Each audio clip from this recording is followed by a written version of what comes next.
They found a bull market multiple in the last cycle of 1 to 118. For each dollar that goes in, the market cap rises by $118. Welcome back to the Halving Report podcast. I'm your host, Brad Mines. Today we have a new friend who's staying at the same hotel that I am here in El Salvador. So thanks for doing this tonight. Yeah, sure. Thanks for the invitation. Absolutely, man. I'm glad we could make this happen again. My last night, getting the good content from Bitcoiners all over the world. It's quite the international community that's happening, coming here. So much interesting conversations the last few days. Yeah, just thought we share it like with a bigger audience, right? Yeah, for sure, man. So what was your introduction into this space? Well, my introduction happened a few years ago, and it was with my friend Chris, who is also here in El Sonte with me.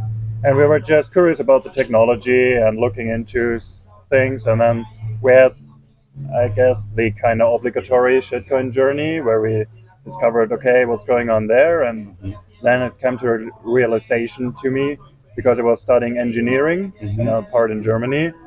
And I had first this very engineering approach, and I understood Bitcoin more from the energy side and engineering side. And then I continued to study economics and also got the other perspective from the economic side. So this really opened my eyes because it's quite a complex topic, and having the opportunity to study in different fields really helped me a lot to understand what I was dealing with, or at least grasp the part that I'm grasping right now. Now, are you working on anything particular in this space, or are you just kind of a buyer, hodler, dollar cost averaging, or what's your strategy right now? Yeah, privately, I'm hodling and stacking. So I was researching DCA and came to the conclusion that lump sum is the correct term and the correct thing you should do, also for UTXO management, and also because it's the most economic valuable thing to do, right? If you DCA, you miss out because Bitcoin goes more up than it goes down. It's better to put up all the money you have acquired as soon as possible. So I'm doing lump sum on a private thing and hodling and cold storage, of course. And then I'm working in the energy sector, and I'm looking into how we could make Bitcoin mining more profitable in Europe, which is quite challenging because the normal energy prices are quite high, but we found an exploit where you use energy markets and trade the energy to make it profitable. So it's more of like a regulatory hurdle over there? The hurdle currently is that you have, it's like different puzzle pieces of knowledge that just need to be put together. Like the knowledge is already there. For example, like a brief overview would be you have your revenue of mining, let's say 1 megawatt per hour gives you like $60 worth of Bitcoin. And if you can acquire the energy cheaper on the energy exchange, let's say for $50, you would do so, right? And then the chart of the energy can like go up and down until you get to delivery. And if it goes above $60, you can sell the electricity for more money than you would have made with Bitcoin mining. And using this arbitrage opportunity between, the different spots of the prices, you can make Bitcoin mining more profitable in, let's say, generally every European country that uses energy exchanges.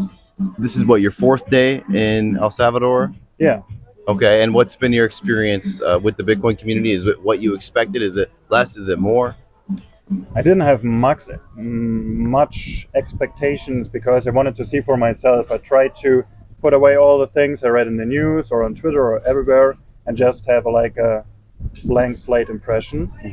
And when I approached, it really was like quite similar to when I was in Africa, in Ethiopia, which is also like a developing country, let's say. But then when I arrived here, I noticed the people really have such an energetic way of living. It's really addictive, right? And also, this for the general population that lives here. And then when I was meeting Bitcoiners, it instantly clicked. Like you just say hello and what were you thinking about? And you just started to talk, and you don't have to do all the pre-work you do with people that never were introduced to the topic. You just start at a point and you get something back from it. You're just not putting all the work, you're exchanging ideas.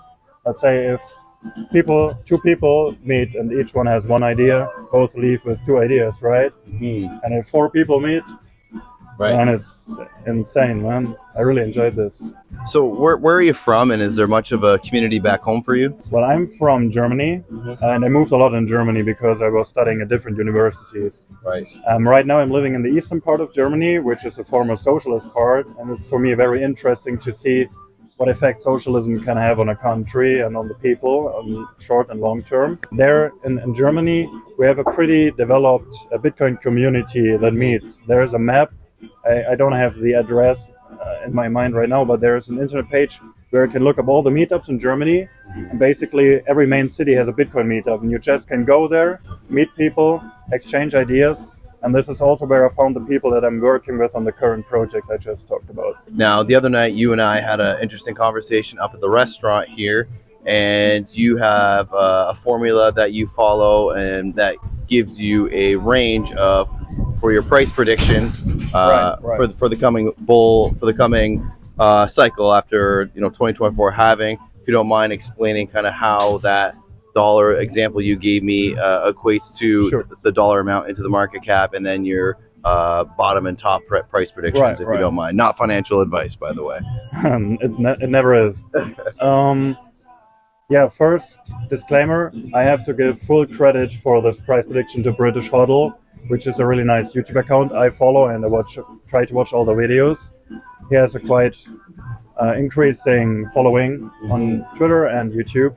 Yeah, and he made a video about a price prediction, which I agree on, and which I will just try to remember and what I told you. There are multiple different factors that go into my personal price prediction, which I got from British Hodl. The first one is the bull market multiple.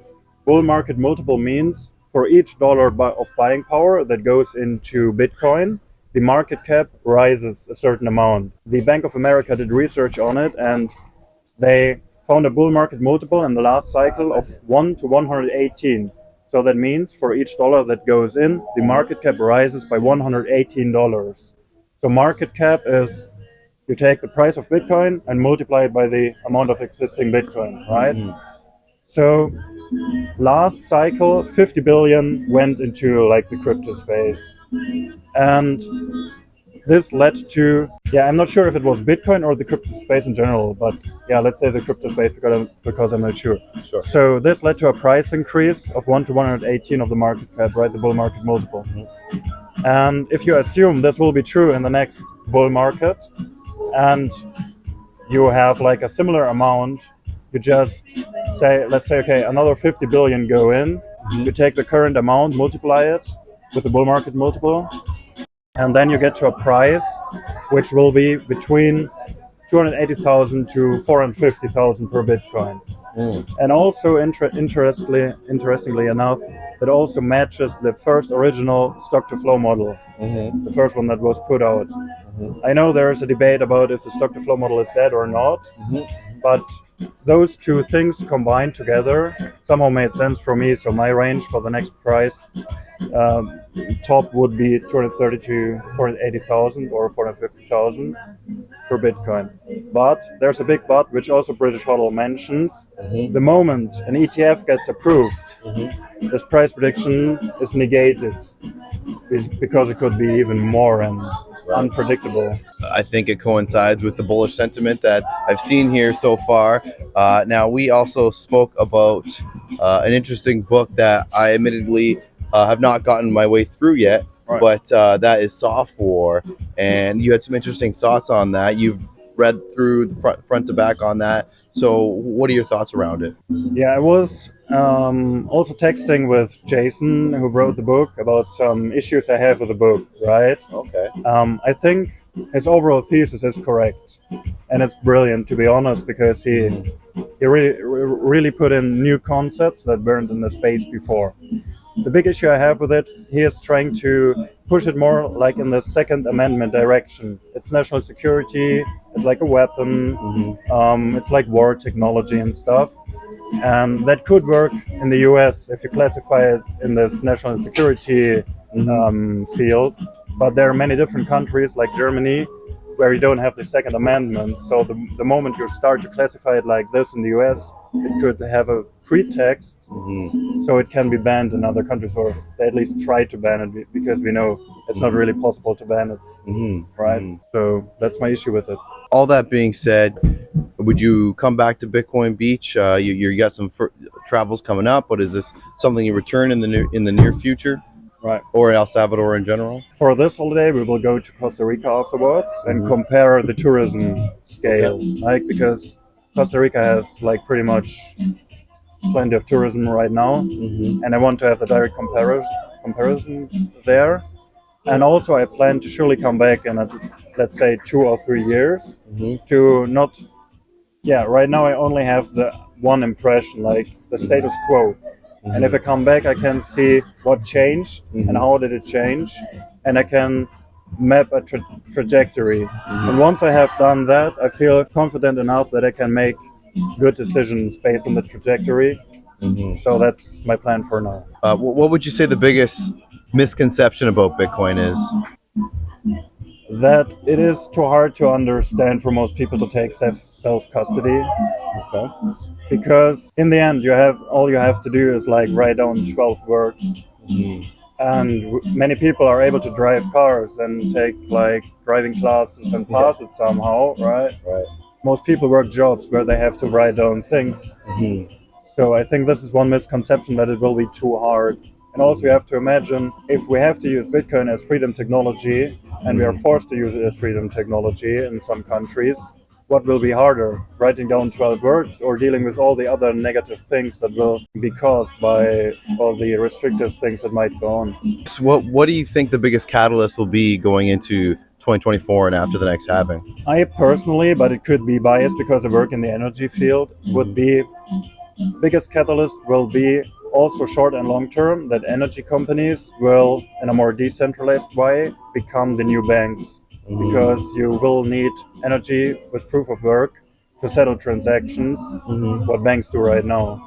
So this could be a huge catalyst. It does not only benefit the grid, but it also benefits like the overall buying power efficiency of our financial system. So not so much buying power will get lost on the way between the customer and the business. Awesome, man. Okay, well, I think you've given me a lot to digest here. Right. You're very technical in this space, and I appreciate you enlightening myself and my listeners and my friends here. So this is your last day in El Salvador. Tomorrow you're off to Costa Rica. Is there any final words of wisdom you want to give, or if not, I know you're not like too much of an online guy, but maybe a resource for us to go and follow or something like that? I really recommend going to British Huddle. Okay. He has the right urgency in his videos. And my biggest advice would be to people, you most likely underestimate the urgency to get to at least 1 Bitcoin. And you're well in the 1% if that's the case, right? Globally, for sure, man. Yeah. Okay, man. Sure. We're gonna do the El Salvadorian handshake. I'm not sure if you've been taught this yet. No, but you can show me right now. Okay, so all the Ronnie people will know it too. Ronnie just showed me because I recorded Okay. with Ronnie. People are gonna know who he is. So we're gonna smack. We're gonna follow up with the fist. All right, that's easy, man. Thanks for doing Thanks this. for the invitation. Cheers. All right, cheers.